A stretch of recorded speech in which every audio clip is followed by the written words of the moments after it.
Welcome back to the show, everybody. Hope you're all having a good start to the week. This is the upper tier, of course, it's the Shankly sessions. We're going to be talking all things Liverpool tonight. But if you could subscribe to the channel, hit the bell notification, and of course, drop a like on the video. Would really appreciate it. Big week coming up for Liverpool. Start of pre-season has kind of kicked off. A few lads checked in on Saturday, doing bits. We've seen videos of Darwin. Dropping a few English words and stuff like that, slacking the boys about their teeth and stuff like that, and all. Always great to see it. Obviously, he's been focused over this bit of downtime and in upping his knowledge of the English language, which is always fairly important. Big up to everyone in the chat, just jumped in. Morris is in. Happy Monday. How are you, Morris? Good to see you there. GP Productions Podcast. Go check it out. And my main man, Red Bird, is in as well. Evening, Red Bird. How are you? Hope you're doing well. But we've a few bits to talk about. Not a huge show. A couple of thoughts and a couple of ideas. I was actually going to do this show on the way home in the car, and I thought, you know something, I think I'm going to save it because I haven't done a live chat for a while now in terms of Liverpool and stuff like that. So I thought I'd jump on with my red brothers in the chat and stuff like that, and we would have a chat about football, but mainly Liverpool and stuff like that. Share our thoughts, conspiracy theories, all that kind of stuff, you know. Eno's in as well. What's the crack, Niall? All good, Eno. Hope you're doing well. And my main man, the Dugout Podcast, Dugout Football Channel. How are you? Good to see you in there, my friend. Um, but yeah, I suppose where do we start? We're going to talk about pre-season, how we think it's going to go, what the structure of it's going to be. We looked at last year, and we know last year was just an absolute calamity, to be honest, from start to finish. We're going to talk about players in, players out. We're going to be talking about Jordan Henderson, our captain, and I'm going to be sharing my thoughts on that. A lot of people today talking about him being disrespected and all sorts of stuff.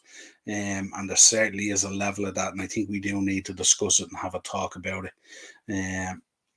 Let's see what happens there. And we'll get into a conversation about it and share our thoughts. I have some thoughts I want to drop on Mo Salah.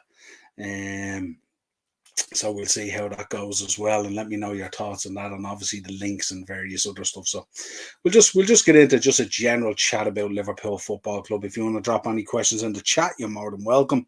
I'll answer them to the best of my ability if I can. Redbird is in. I'll just talk about Hendo. I can't see him leaving, to be honest. I'm not sure about that, Redbird. I think he's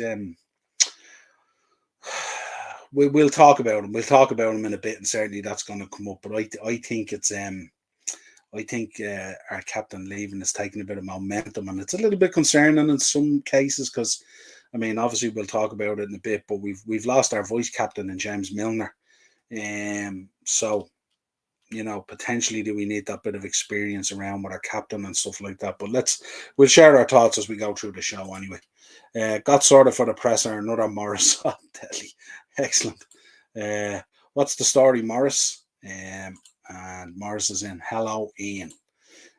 Right, so folks, let's talk pre-season. We've seen some of the videos there the other day.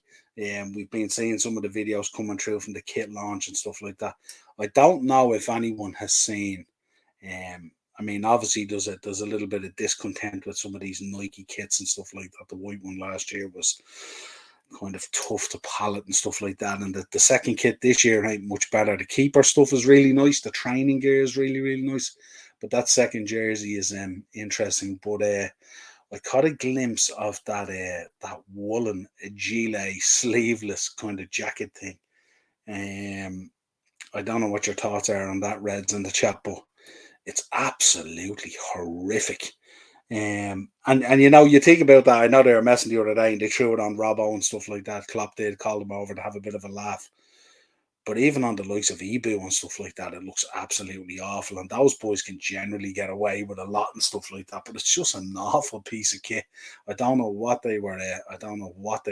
Thinking. But yeah, pretty bad. But yeah, we've seen some videos coming out the other day. Some of the boys are back. I know there's a good few to return tomorrow and stuff like that. Klopp obviously wants to get stuck into pre-season. I think Wednesday week it is, isn't it? July the 19th at 5:30. We have our first pre-season game against Karlsruhe, I think it's called, in Germany. And so we'll see how that goes. There's a number of fixtures coming up. I think we have is there 5 or 6, I think, planned in total? I think it is 5 or 6, I think, games planned as far as I know. So it's going to be a busy pre-season, as we know. We're literally 4 weeks, just over 4 weeks out from the Premier League starting. Probably would have expected us to do more business than we've done. A lot of links out there, but I've got a kind of a theory about some of this, and let me know your thoughts in the chat as well. So we'll start. We've seen links. Liverpool fan base up in arms the other day at Thiago being at training, but not in training gear and not training, and there was all sorts of talk going around. I know there has been a report that he's been he's been talking to Galatasaray about a move, or he's been linked with Galatasaray. So let me know your thoughts on Thiago. He's out of contract at the end of this season. So would it be time to push the button on him? Or do we need him there? And how does he fit into the new formation? So that's one to talk about. But obviously pre-season as well. I mean, a lot of the pre-season focus, I think, this year is going to be heavily weighted towards kind of tactics and formation and trying to figure out that whole kind of dilemma at the moment, because obviously McAllister's come in, Szoboszlai has come in, and he can play on the left, he can play on the right. Where is he going to play? The inversion of Trent and how it worked last season. We did say for the last 10 to 12 games of last season, it was kind of like an experiment, really, with Klopp just experimenting with formations and players and things like that and all that. Unfortunately, the season had been more or less written off. We did get 50 Europa spot for our sins. But we nearly got fourth, and that kept the hope alive and stuff like that, more because of United and Newcastle's drop off, even though our form was pretty good towards the back end of the season, bar the last 2 games. And that's the worrying thing. Even with that Trent inversion in the last 2 games, Aston Villa were kind of able to work it out, and Southampton were kind of able to work it out somewhat. So that's the concern there. And I did express as well, but Trent moving into that inverted role, I think Ibu was a little bit exposed at times as well. At times he was made look very ordinary, which would be a little bit concerning as well. But obviously we were playing with a shuffle kind of pack and stuff like that. Robbo was going to fill in as a left centre back, if you like, and that's not the case and was never going to be the case and stuff like that. So little bit of experimental there, and I'm sure there'll be a bit of it in this pre-season as well. I'm sure what we don't want to see these lads being ran into the ground and all that kind of stuff. What we want to see is a lot of these guys are going to be reasonably fit. They might be a little bit match rusty, but they'll knock that off fairly quick. But most of these boys are pretty fit. They're not going to take long to get into shape. You can see the images coming out of Hendo there the other day. He looks in unbelievable shape.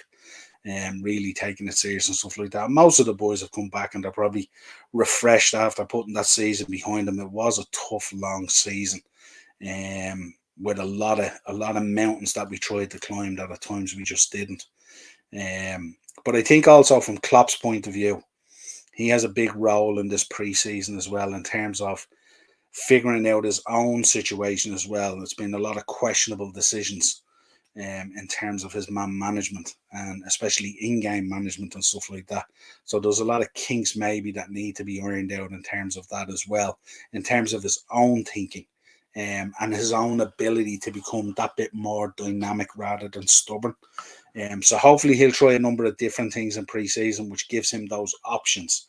So when things are quite not going your way, if you're inverted, you can revert back to something else. You can try something else. You can bring a different type of player on, all that kind of stuff, and not be so set in the way we do things. Also, being able to utilize the squad as well, because we find with Jurgen as well, at times he can be quite stubborn even to make a substitution. And I don't mean as in-game management. I mean, well, that's part of it, but I mean more so like, if we've won the game and the game is done, we don't need to be giving Mo Salah 90 minutes. So those key little decisions that are made at key times and stuff like that. Redbird in. Thiago said he wants to stay, so he ain't going anywhere. Yeah, and I think more than likely, I think that's probably the case. We know we came out the other day. The reason he wasn't in training gear is he's still recovering from that hip surgery that he had and stuff like that. So, and he's one that I probably want to stick around. But maybe I think what we need to do is, if we're going to keep him around, maybe try and put another year extension in there or something like that. Because again, it's another situation next summer then when we find ourselves a player just walking out the door for free, So need to be careful of that as well. Eno's in. My mum had a fantastic birthday on Friday. Ah, brilliant, happy birthday. Brilliant stuff. So yeah, that's a kind of Thiago at the moment. Darwin Núñez, I think we have to figure out as well, like what's his plans for Darwin and stuff like that, and what way is that going to go? Is he going to play him? Is he going to try and figure out something off the left? Is he going to try and use him utility? Is he going to be versatile? Is he going to be that man that goes in as Captain Chaos and all that kind of stuff up the middle? We've got so many options up front. It's nearly ridiculous, honestly, compared to what we were last season. We literally nearly have two for every position, with the exception of Salah. But it's good to see that we have those options, and I'm hoping that he's going to utilise those options as well, and not just stick with quite a condensed squad, which is the way he normally operates. I'd like him to utilise the squad. There's a lot of quality in there now. Still a few bits to come in as well, and we'll talk about that. But I just hope he's working pre-season. I hope they're working really, really hard on formation decisions and tactical stuff against, different types of low blocks and various things like that. The things that really trip us up at times. And also that whole area of that high line and the press and press resistant and all this kind of new buzzy type of stuff that's going around and stuff like that. Let's get on and talk about who's next in the door, who we'd like to see, who we think is going to happen, and a few other bits and pieces. Of course, just before we get into that, congrats to Curtis Jones and Harvey Elliott on winning the Under-21s Championship. I can't believe that there wasn't more coverage of it. It's absolutely crazy. The lads did an unbelievable job out there. They were absolutely fantastic. And the boy Trafford in nets, what a double save that he pulled off. Absolutely incredible. And most of those guys out there, in some cases for us, it's really, really good, because the likes of Curtis and Harvey, if they're playing that well, they're giving Klopp a bit of a headache, and that's what we want. We want him to have that kind of selection headache going forward and stuff like that.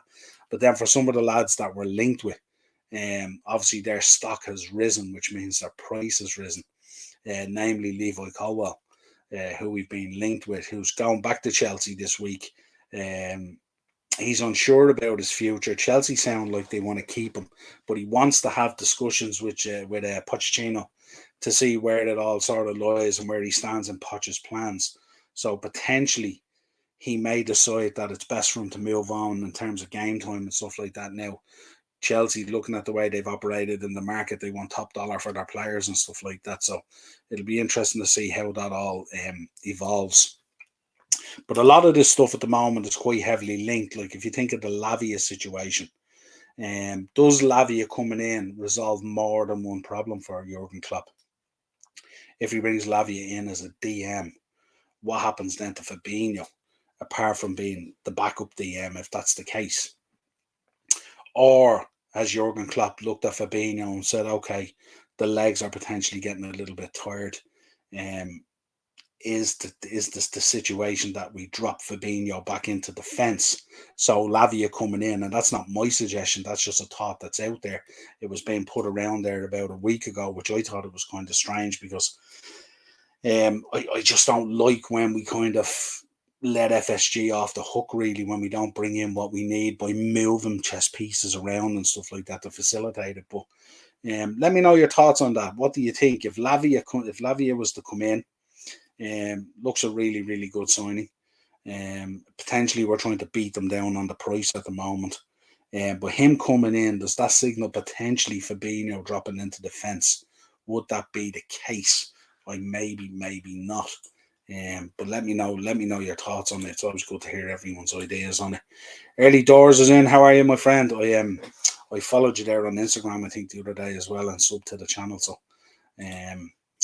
they all say that they're not going anywhere. Once they start making good money, they will feck off elsewhere. Yeah, it's often the case, all right. Yeah, absolutely. But let me know your thoughts on that. Does Lavia coming in, does it solve potentially two problems in terms of a DM coming in, but also in terms of Fabinho potentially going back into central defence or something like that. Let us know your thoughts on that. I know it's probably maybe not what you want, but maybe is that what the thinking is? Because I think Chelsea are going to hold firm on the valuation of Colwell, even if he wants to leave. And I think that's going to be a deal that's probably just going to be a stretch too much for us, to be honest. Am I happy with the signing so far? No bother at all, my friend. Yeah, I am. I am happy. But I'm trying to figure out the role of what he wants to use Sabozalai for. I'm not too sure. Um, I'm not too sure. Are they thinking left? Are they thinking right? Is he going to be more central? Is he going to be pushed more forward? Um, Talk of him being a backup for Salah, all sorts of stuff at the moment. So I'm not too sure. Pre-season will give us a better idea of what's happening there. But yeah, I am happy. I'm happy with the level and the quality of what we've bought so far. I just hope we're not going to slam the door shut. And I tell you what's really going to bug me, and I seen it tonight before I jumped on for this live show. I see huge links for Tchouaméni to Arsenal. And I tell you one thing, if Tchouaméni goes to Arsenal, I'm going to be really disappointed in Liverpool Football Club. Because that's the boy we pursued last year. He's available. The talk is he might be somewhere in the region of 10 to 15 million more than Lavia. And if Arsenal get Tchouaméni and we end up with Lavia, I'm going to be pretty disappointed. From a fan point of view, I'm sure there'll be thoughts in the gaffer's mind about what his thinking is on it, but I'm still going to be really, really disappointed. Yeah, that's for sure. So let us know your thoughts on that. I mean, surely we're going to not let Tchouaméni just sail off to Arsenal if there's an opportunity to get him in. Now, there's a lot of stuff at the moment going around. I mean, one point I want to get onto as well. We need to talk about Mo Salah. There's a couple of points coming out at the moment. They're going to get into loggerheads at the tail end of next season, where Egypt want him to go off and play in the Olympics. So that's going to come down to a country versus club kind of situation, which is never kind of easy going. I'm sure Salah will want to go off and represent his country in the Olympics. There's no doubt about that. So what way is that to come down? But I have other thoughts on Mo Salah, and I was talking about it a few weeks ago, I think, when we did our last live. What is your thoughts on Mo Salah at the moment? When you see what's unfolding at the moment at PSG, obviously Messi out the door, talk of Neymar going out the door to the MLS. It looks like Mbappe is going to go out the door as well. They've issued him with an ultimatum that it's either sign or leave. And I think it's probably going to more be the latter. If you listen to some of his interviews at the moment and the kind of toxicity surrounding him and some of the players and stuff like that, I think it's getting to a stage where it's getting closer to the door. So let us know your thoughts on that. So the situation with PSG, let's say suppose they lose their front three men, Neymar MLS, Messi MLS, and Mbappe to Real Madrid. By the looks of things, that seems to be the only destination. Let's be honest here. We're not going to talk foolishly on this podcast, that's for sure, and talk about Mbappe, Liverpool 2023, and that we've bid at 200 million and all this kind of nonsense. But if that is the situation, and we know the links with Salah there to PSG in terms of we've seen the meetings and the dinner dates and all this kind of stuff. But also we know that the Saudis are very, very interested in Mo Salah. Why wouldn't they be? Most clubs in the world would be. Is there a situation at the moment where you could see a situation where Mo Salah's head gets turned? We've obviously seen the disappointment of the last season. He stressed it in his tweet to the fans and stuff like that, how disappointed he was. And obviously how disappointed as well, like the rest of us, that we find ourselves in Thursday night football, which is really, really disappointing.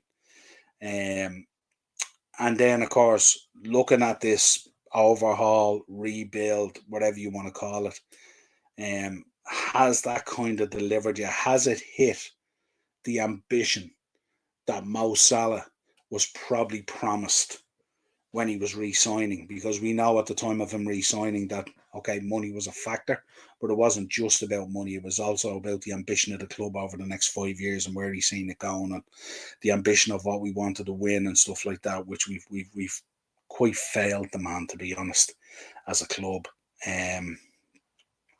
So what do we think? We also know that there's talk out there at the moment that we're closely monitoring the situation with Federico Chiesa at Juventus. The talk is it was up over 50 million, but the talk is now it could be as low as 40 million.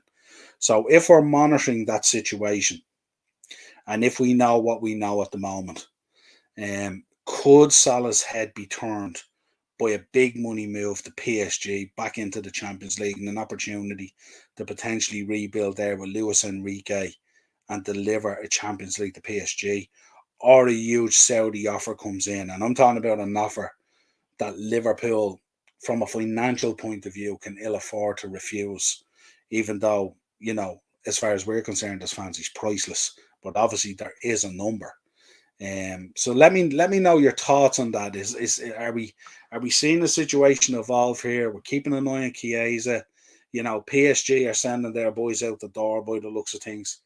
We know there's close links with Salah and his agent, and the meetups they've had with the owners of PSG. We've seen it during the World Cup and stuff like that. But also we know that the Saudis have been sniffing around as well, potentially going to a number of clubs interested in putting in a huge offer for Mo Salah. Mo Salah go to Saudi would be monstrous, or PSG. Let us know your thoughts on that in the chat.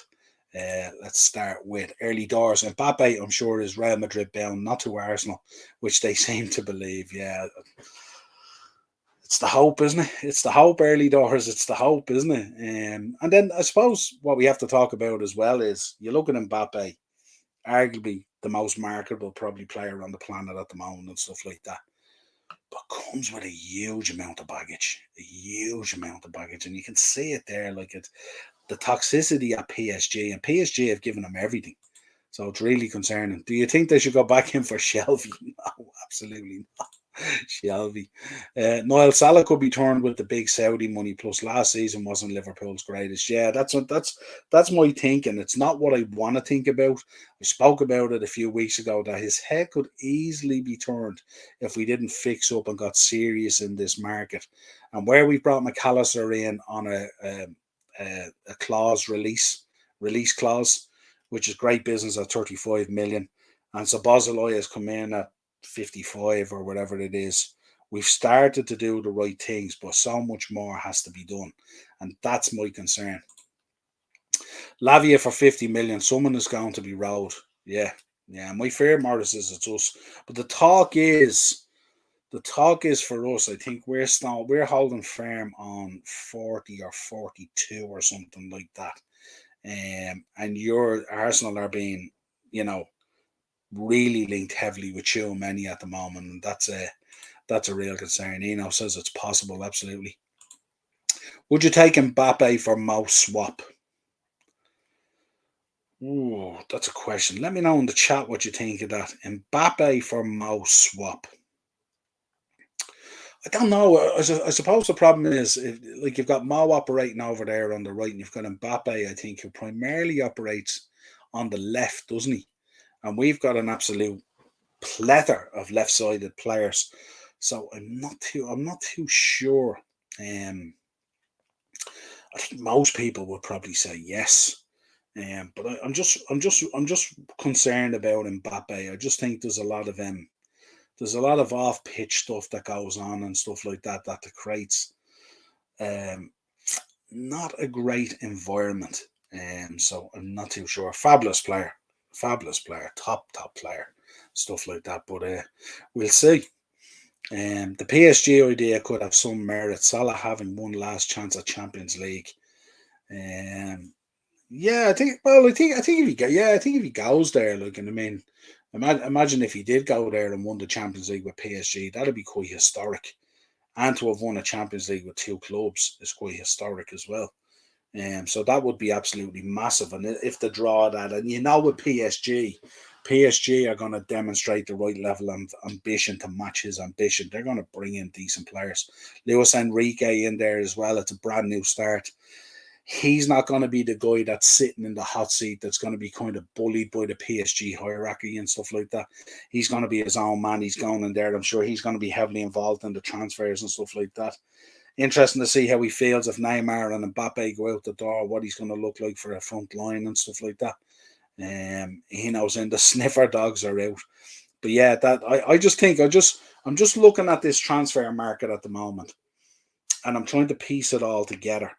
And I just think there's a lot of moves waiting on a lot of moves to kind of happen. It's kind of like a shuffling of the jigsaw or whatever it is. It's like a spider's web, and certain parts are waiting for other parts to fall in place, for other parts to happen.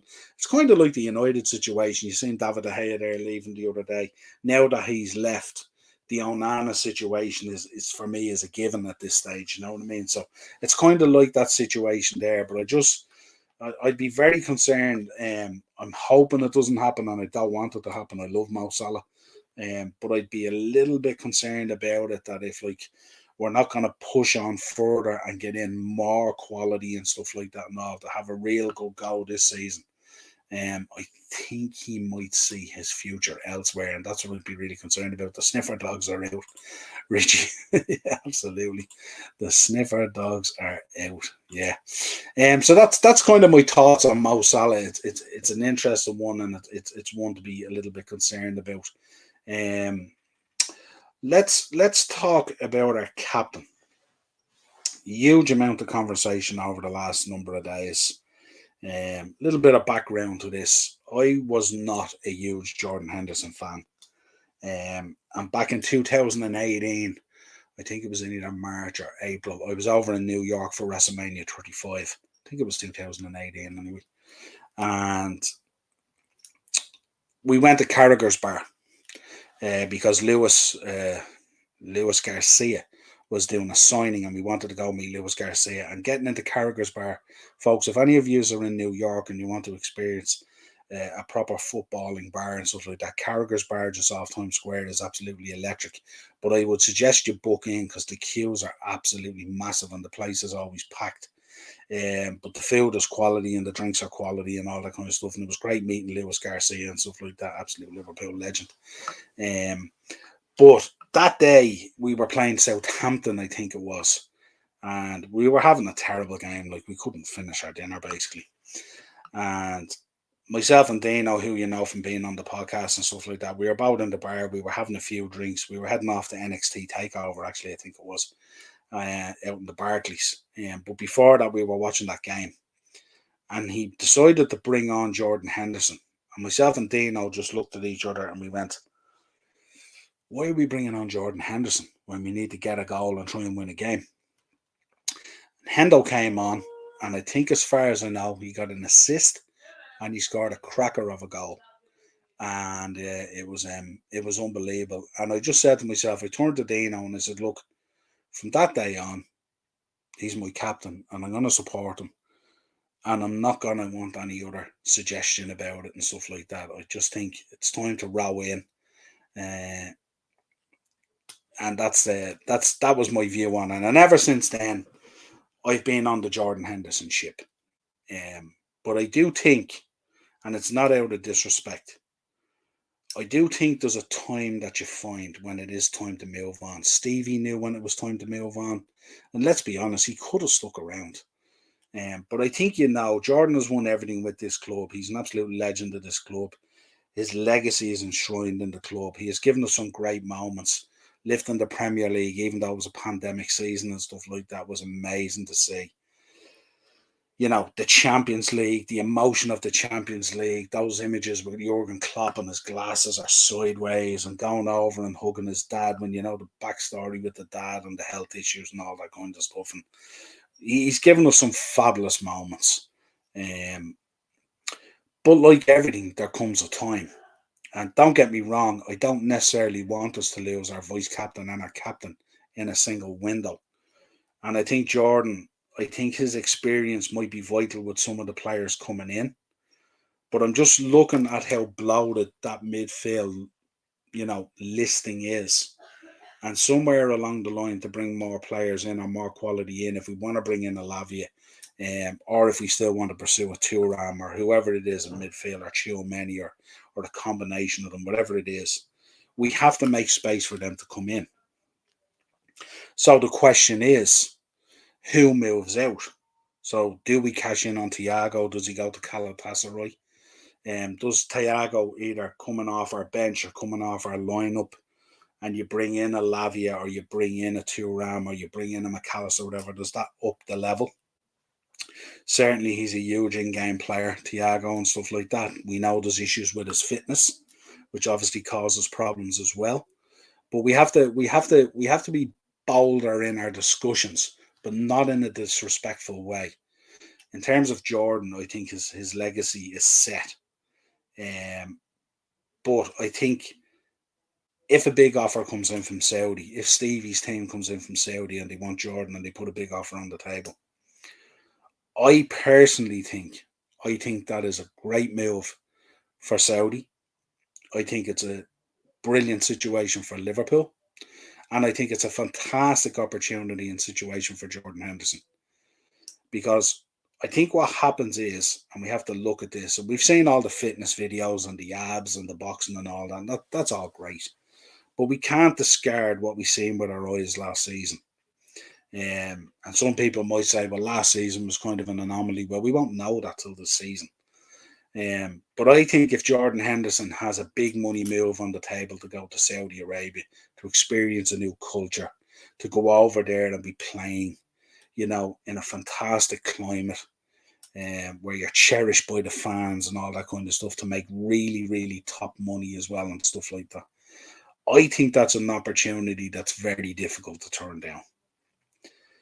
And that's not me saying that in terms of wanting him to go. I think Jordan Henderson, with what he has given to Liverpool Football Club and what he has given to us as fans, I think he has the right to decide what he wants to do. And I think us as fans have to row in behind that and support it. I, regardless of how much game time he's going to get, there's all this talk at the moment. The likes of Szoboszlai coming in, McAllister coming in, potentially Lavia and all. So where does Jordan sit in the pickings? And is he going to be happy? We talk about Jordan potentially moving into the Milner role and stuff like that. We know the amount of minutes Milner played last season was crazy because of injuries. He wouldn't have played half that amount of game time, bar those injuries. So is Jordan going to be happy with that? And how does that reflect on Jordan, with Southgate using him as a kind of experienced guy around the England squad and stuff like that? How does it reflect on that as well? And there's a lot of questions there to be answered. And how does Jurgen perceive it as well? And then what happens to the captaincy? In terms of the captaincy, do we want Jordan Henderson to stay at Liverpool? But if he's only going to be, I hate to say it, like a bit part player, maybe coming in for games and stuff like that and all, what happens then? You know what I mean? And I just think, there's going to have to be a conversation over the captaincy. We've heard today that there's a conversation over this leadership group that they have, the 5 players that they have in there. Obviously, Milner's moved on. They're looking at bringing in another one. So if Jordan moved on, they'd be bringing in another one. We know it's Alisson, Virgil, Robbo, Trent, I think. And I know Jordan was there and James was there. I think it's either 5 or 6 people, whatever it is. But there's a big conversation to be had there, and there's a lot of stuff to be weighed up. Ultimately, I think the decision will lie with Jordan Henderson. Whatever he decides, I think the club will support him, and certainly Jurgen will support him. And I do get the point as well on the flip side of that as well. And people have heard me on match reactions and previews and stuff like that, especially last season. It's tough to watch, and we don't want players hanging around too long, where they damage their legacy or they damage that legendary status and stuff like that, to the point where we're vilifying them, and it gets real toxic and you want these guys out the door. And at the end of the day, they're not necessarily being picked because they're putting themselves there. They're being picked because they have to. What happens if, God forbid, we end up starting the season and maybe McAllister gets an injury or Szoboszlai gets an injury, then we're back to square one like what we had last season. And then how do we test the water on that? Was it really an anomaly, or have these guys' legs really, really gone? And Jordan was kind of glaring. He'd be the first one, I'm sure, to admit himself that his performances last season weren't where they should be. I lost count of how many 3s and 4s I gave him in the ratings and stuff like that. And it's not something I want to be doing and coming on when he's my captain. So I think there's a lot to be said about a potential move there and stuff like that, and in a respectful way that it's Jordan's decision. And I think it would be a fantastic move. And again, as I said, it's not being disrespectful. It's not because I want him gone. It's because there's just so many positive things about that move, both for us, for Saudi and their project, and also for Jordan himself and his family to experience a new culture and stuff like that and all. So there's a lot of real upside to it. Let's take some comments first, see what you guys think as well. Jota was overplayed last year and it wasn't his fault. I think that with Milner leaving, and you need a stable head around the boys with little minutes. That's my opinion. Yeah, and I'm kind of thinking that as well. I just, that would be my concern. Niall, my claim to fame is I had a drink with the great Bob Paisley. Wow. Now I'm jealous, Redbird. Now I'm jealous. Tell me how it came about. Give me the background to that. Redbird, you can't just drop a one-liner like that. That's historic. Tell me how it came about. What were you doing? Where did it happen? Was it at the ground at a match, or what was it? Give me a breakdown of that. You've got me psyched up here now. I like that. Early doors. At GP, totally agree with your comment. Team needs a balance of young and old. Stability is a key thing in football. Yeah, I do think it is. As I said, my only fear is if we start the season and we pick up a couple of knocks or we pick up a couple of injuries, our midfield is back to where it was. And that's the risk. And that's the risk if you have that option. And I'm not saying it could turn out to be a good option. Maybe he might find himself again and he might be back. Let's see what happens. You can't compete with the big boys if you keep players from their past memories. Every dog has its day, as they say.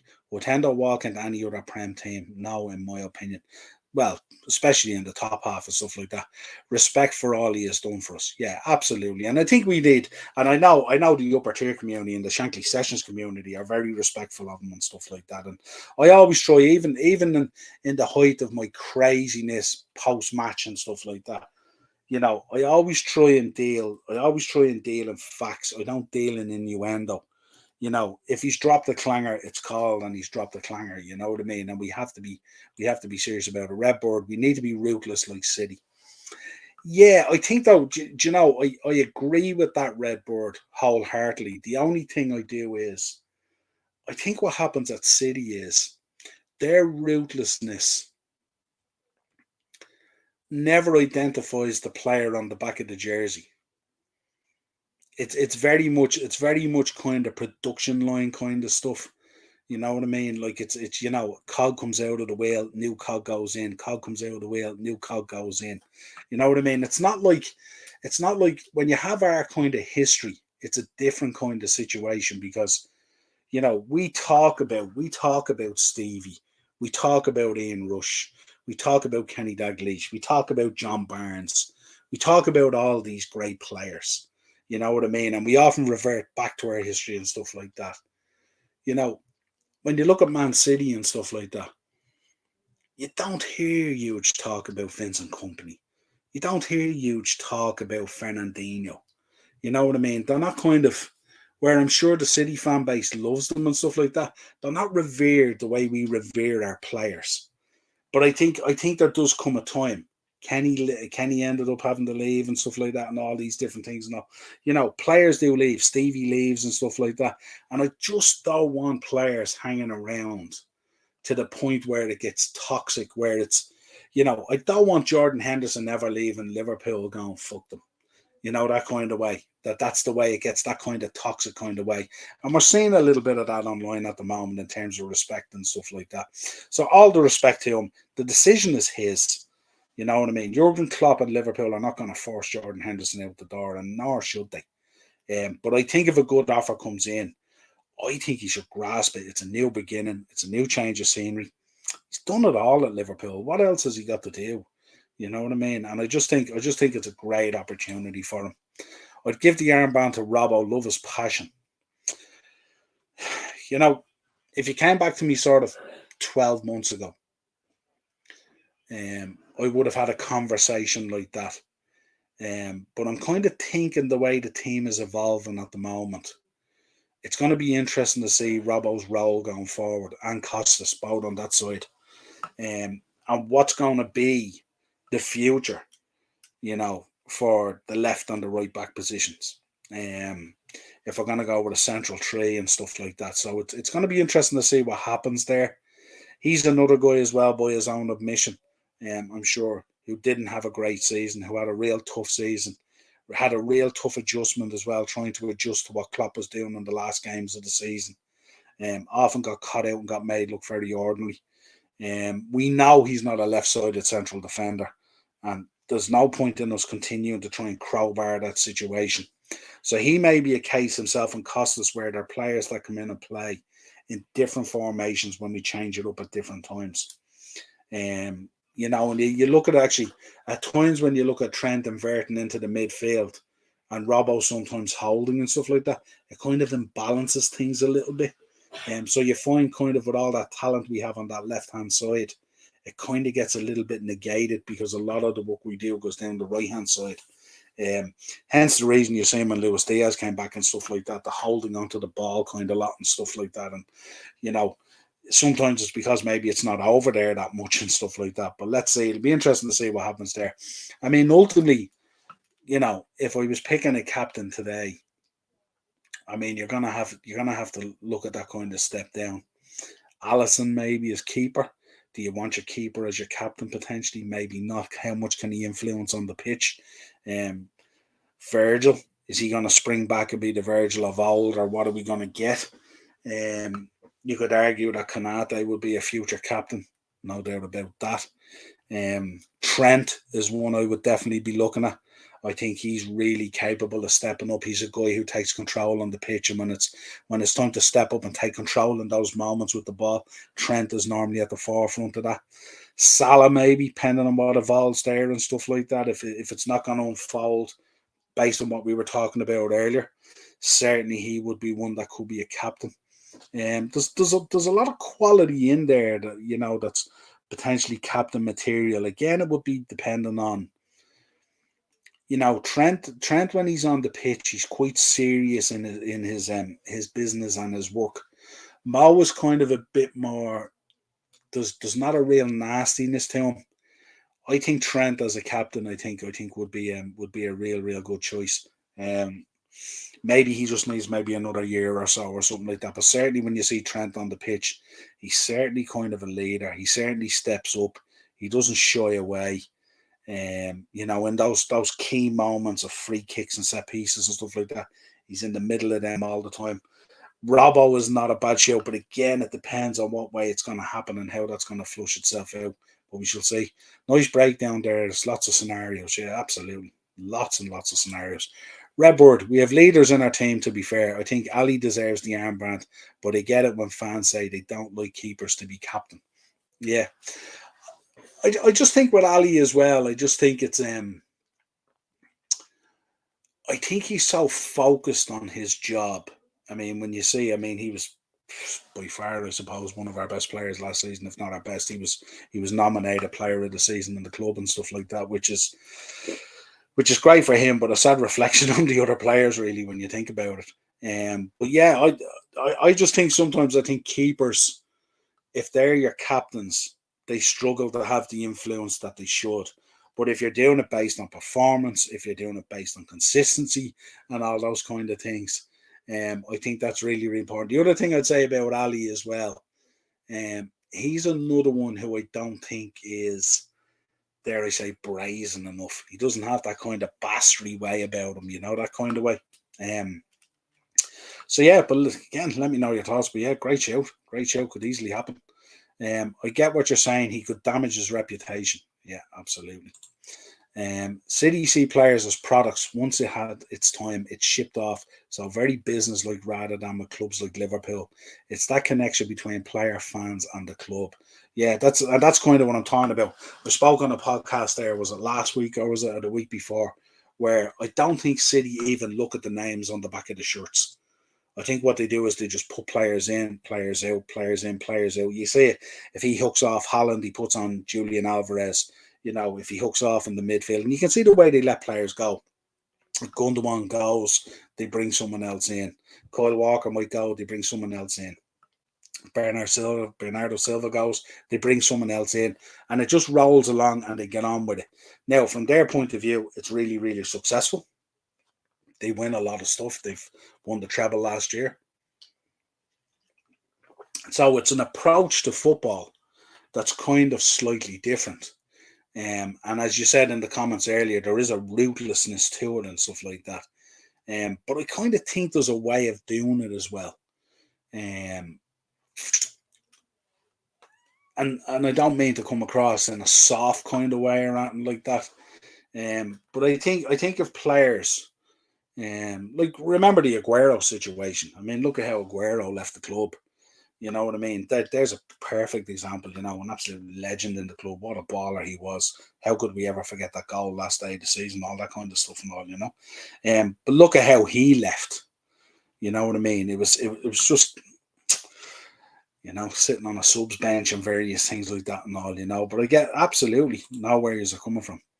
It was in his retirement year. I was lucky enough to know a few people who got me an invite to one of his retirement gigs.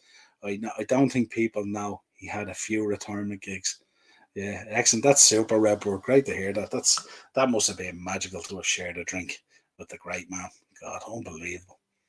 That's one of those things, isn't it? Like I'm a big Back to the Future fan. I love Michael J. Fox and stuff like that, and I love Back to the Future. I probably watch one of the movies maybe once a month and stuff like that. But I'd love to go back in time. I'd love to go back in time to, have the opportunity to really meet those guys, meet Shankly, and really get that feeling for, that bastion of invincibility and all that kind of stuff, to experience it firsthand and stuff like that would be so cool, really, really cool. Early doors, that Redboard, that must have been so surreal. Hats off to you for experiencing that. Yeah, absolutely. That's it. That's a memory you carry with you, you know what I mean? That's unbelievable. Redbird, you're deadly at these things as well.